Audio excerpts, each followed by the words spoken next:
wish it, I would take you up your love. Philosophize in it, chemicalize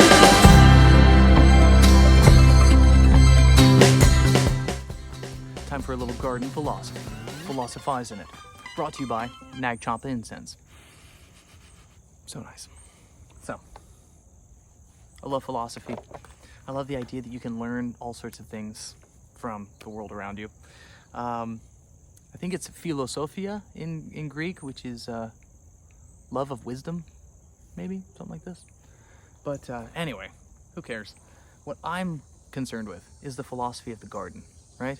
And check this out. I have read this book. I was doing a little research on pedagogy. What's pedagogy, you ask? Look it up.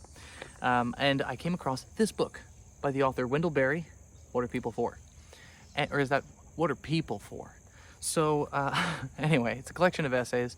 And in this book, he talks about all kinds of excellent things. One of them being a chapter entitled The Pleasures of Eating. And he talks about what it means to eat responsibly. I know Barry has his critics, but I think this stuff is just great. And in mentioning eating responsibly, he's saying, look, when we buy our food, we generally know that food comes from a store or from a supplier like a farm, but we couldn't tell you what farm, who those people are, what methods they employ, where the farm is, all these sorts of things. And so there's a great knowledge and wisdom in gardening. There's the idea of like a tool, using a tool, where when you use the tool, you use the hammer to hammer the nail or pry the nail out, the job is done, you put the hammer away. You get in the car, you go somewhere, you get out of the car, you leave the car behind. That's like using an instrument. A garden is not an instrument. A garden is a thing that's constantly becoming. And when I was living in New York, it's not that I didn't garden. We still gardened in New York, but now I have more of a garden to work with. And I hope to, in the future, have even more space to be able to garden and practice with these plants. But Barry's saying that even if you live in a city, when you eat, it's an agricultural act. You're communing with the soil. The health of any city or civilization is wholly dependent on the health of the soil. And I'll obviously talk more about this as time goes on, but a healthy soil is very, very complex. It's agriculture, not agri-mining, you know? So when Barry talks about this stuff, he's saying that there's a great wisdom in working with plants. And one thing you can do to help eat more responsibly is grow your own food. If you live in a city, you can grow your own food. If you live in the suburbs, grow your own food. Of course, if you live in the country, you can certainly grow your own food.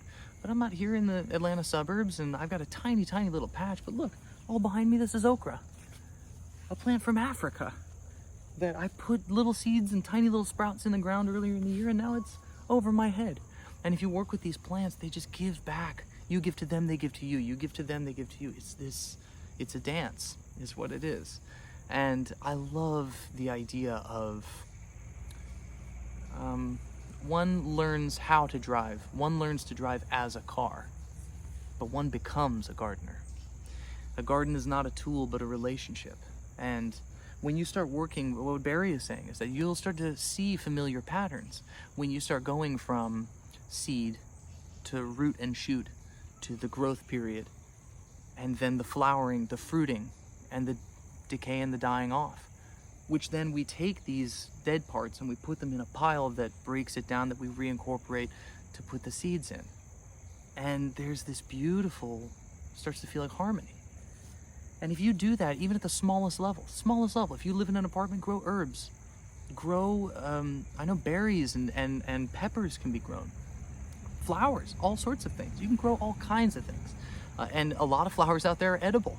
Just do a little research, watch some YouTube videos. Hey, don't like and subscribe, okay? Thank you, but don't. Anyway, what I'm saying is, look, if you're growing flowers or herbs or okra or fruit or peppers, whatever it is you grow, you're gonna start to have a deeper kindred relationship with everything about the life process and the death process. Just as life is a process, as is death.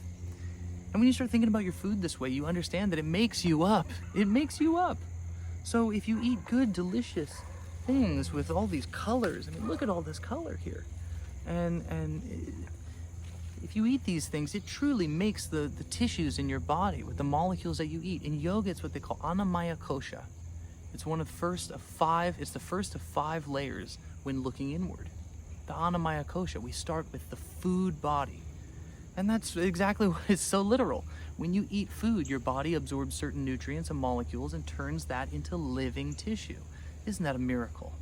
So in What Are People For, Berry is saying that we might like to think or imagine that we are free from being agriculturalists, but at heart and in our true wellness, we all are. I think if every person practiced some small form of gardening or some small form of growing their own food, we'd be maybe more understanding. We'd be maybe a little more philosophical or engaged in our physical bodies, because a lot of these things are not necessarily the case right now. So what are you doing? Are you growing your own food? You have to be patient. It's not something you can just type in and send away so that everyone can read it. It's a thing that takes practice and takes persistence and it takes listening. If you're out here long enough, you start to hear the plants. You start to feel them. And that's just something else altogether. It's not technology, it's a living thing. So garden, please garden.